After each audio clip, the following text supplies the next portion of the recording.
आज की इस वीडियो में हम समझने वाले हैं SIP और SWP का एक ऐसा कॉम्बिनेशन जिससे आप एक बेहतरीन रिटायरमेंट प्लानिंग कर सकते हो सकता है आप में से कुछ लोग ऑलरेडी SIP कर रहे हो, वो 5,000, 10,000, 15,000 किसी की भी हो सकती है। लेकिन वो 15,000 रुपए की SIP इतनी पावरफुल हो सकती है कि वो आपको रिटायरमेंट के बाद 1,00,000 रुपए पर मंथ की इनकम जनरेट करके दे सकती है। तो अगर आपको पूरी जानकारी और प्लानिंग समझनी है तो इस वीडियो को पूरा जरूर देखिए और अच्छी लगे तो आप इस वीडियो को जरूर शेयर करिए। So welcome to Fintech Wisdom, myself Abhishek. Let's start the video. SIP आप सब जानते हैं, SIP से आप अपनी वेल्थ को कंपाउंड करते हैं और एक बड़ी वेल्थ जनरेट कर सकते हैं अगर आप कंटिन्यू लॉन्ग टर्म के लिए SIP करते हैं। उसी के एक फेमस मेथड की बात करेंगे जो है 15-15-15। मैंने ऑलरेडी इसके लिए एक वीडियो बनाई है, आप उस वीडियो को जरूर देखना। तो मैं अब आपको इसको कैलकुलेटर की मदद से समझाता हूँ। अब सिंपल SIP कैलकुलेटर पर आइए, यहाँ पे आपको लिखना है 15,000 रुपये और ड्यूरेशन सेलेक्ट करना है 15 साल और एक्सपेक्टेड रिटर्न है 15%। तो ये अमाउंट रहता है वो हो जाएगा 1,52,50,000 के आसपास, जिसमें से आपने इन्वेस्ट किया 27 लाख और आपको इसका रिटर्न मिला 74 लाख के आसपास। लेकिन जब इन्फ्लुएंसर 15% रिटर्न की बात करते हैं तो ये मुझे थोड़ा सा हायर साइड में लगता है, क्योंकि निफ्टी 50 या उससे रिलेटेड जो म्यूचुअल फंड है उसमें आपको 15% एवरेज बहुत ही मुश्किल मिलता है। उसमें आपको एवरेज 10 से 12% के आसपास मिलता है। अगर आपको 15% रिटर्न चाहिए म्यूचुअल फंड से या ETF से, तो वो ओनली आपको स्मॉल कैप, फ्लेक्सी कैप या निफ्टी नेक्स्ट 50 के जो ETF है, अगर आप इनमें SIP करते हैं तो आपको ये रिटर्न मिल सकता है। अगर आपको ये जानना है कि कौन से म्यूचुअल फंड ऐसे हैं जो कंटिन्यू 15% का रिटर्न दे रहे हैं या कुछ ETF ऐसे हैं जो कंटिन्यू 15% CAGR रखते हैं, तो आपको कमेंट में 15% CAGR लिखना है। मैं आने वाली वीडियो में आपको उन म्यूचुअल फंड और उन ETF की जानकारी जरूर दूंगा। मान लीजिए आप यंग हैं और आपने 25 साल की एज में SIP स्टार्ट की। हो सकता है आप थोड़ा सा लेट हो गए हो, आपने 30 साल की एज में स्टार्ट करी और आपने ये प्लान किया कि आने वाले 20 साल में मैं रिटायरमेंट ले लूँगा। तो अब हम इस कैलकुलेशन को 20 साल के हिसाब से करते हैं। तो हमने सिंपल ड्यूरेशन को 20 साल सेलेक्ट किया। ये अमाउंट हो गया 2,27,00,000 रुपए। इसमें से 36 लाख रुपए आपने इन्वेस्टमेंट किया और आपको रिटर्न मिला 1,91,00,000 रुपीस के अप्रोक्स। अब यहाँ समझने वाली बात यह है कि ये 2,27,00,000 रुपए पूरे आपके नहीं होंगे। उसका रीज़न ये है कि गवर्नमेंट इस पे आपसे लेगी टैक्स। 1 साल से ज़्यादा के इन्वेस्टमेंट पे जो टैक्स लगता है उसको बोलते हैं long term capital gain tax, जिसकी रेट अभी है 12.5%। तो आपने जो प्रॉफिट कमाया 36 लाख रुपए, तो आपने इन्वेस्टमेंट किया, उस पर तो कोई टैक्स नहीं लगेगा क्योंकि ऑलरेडी गवर्नमेंट को आप उस पर टैक्स दे चुके हो।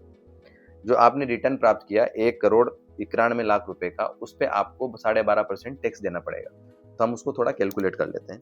1,91,39,325 मल्टीप्लाई बाय 0.125, तो ये अप्रोक्स आ गया 34 लाख रुपए के आसपास। अब आपका जो टोटल कॉर्पस था वो था 2,27,00,000। उसमें से आप अगर 24 लाख माइनस करेंगे तो ये आ जाएगा आपके पास 2,03,00,000 रुपए। तो आपके पास 20 साल बाद 2,03,00,000 रुपए का कॉर्पस होगा। तो अब आपके पास दो ऑप्शन है कि आप इस 2,03,00,000 रुपए को या तो एक बार में ही पेंशन के तौर पे निकलवा लो। इसके अलावा मैं आपको दो ऑप्शन और दूं। पहला तो ये कि आपको आने वाले 20 सालों तक हर महीने 1,00,000 रुपए निकालने का मौका मिले। दूसरा, 2,03,00,000 रुपए का जो कॉर्पस है वो इतना हो जाए जितना आपने कभी इमेजिन नहीं किया हो और वो कॉर्पस कभी खत्म ही ना हो। तो अब पिक्चर में आता है SWP। SWP का मतलब होता है सिस्टमेटिक विड्रॉल प्लान। विड्रॉ करना है आपको, लेकिन सिस्टमेटिक तरीके से करना है। इसके लिए आपको 3 चीजें करनी है। पहली चीज तो ये कि आपको एक ऐसा म्यूचुअल फंड सेलेक्ट करना है जो CAGR 12% रखता हो। दूसरा, आपको आने वाले 20 साल तक उसी म्यूचुअल फंड में इस पैसे को इन्वेस्टमेंट करना है। अब सवाल ये आता है कि म्यूचुअल फंड को कैसे सेलेक्ट करें।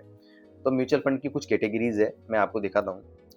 तो म्यूचुअल फंड की कैटेगरीज है equity type mutual fund, fixed income mutual fund और हाइब्रिड म्यूचुअल फंड।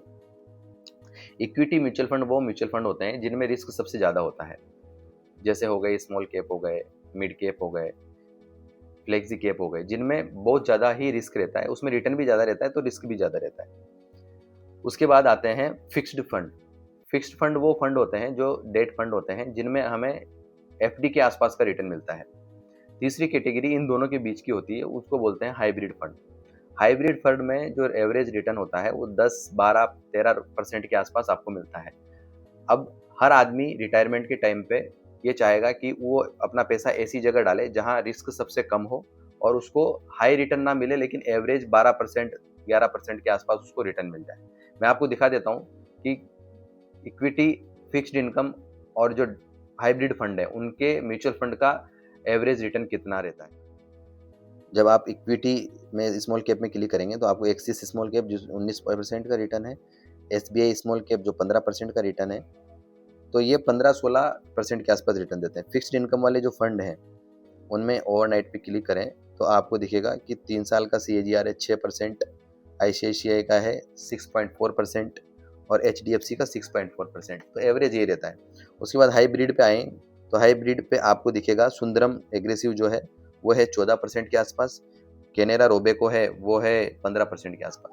तो आपको जो रिटर्न है वो एवरेज 12-13% के आसपास मिलेगा। थोड़ा समराइज कर देता हूँ, आपको अपने कॉर्पस का SWP करना है, 12% वाला म्यूचुअल फंड सेलेक्ट करना है, उसके बाद आपको 20 साल तक इन्वेस्टमेंट करना है और 1 लाख रुपए हर महीने निकालना भी है। अब आप देखिए मैजिक ये है कि आप सिंपल SWP कैलकुलेटर पे आइए,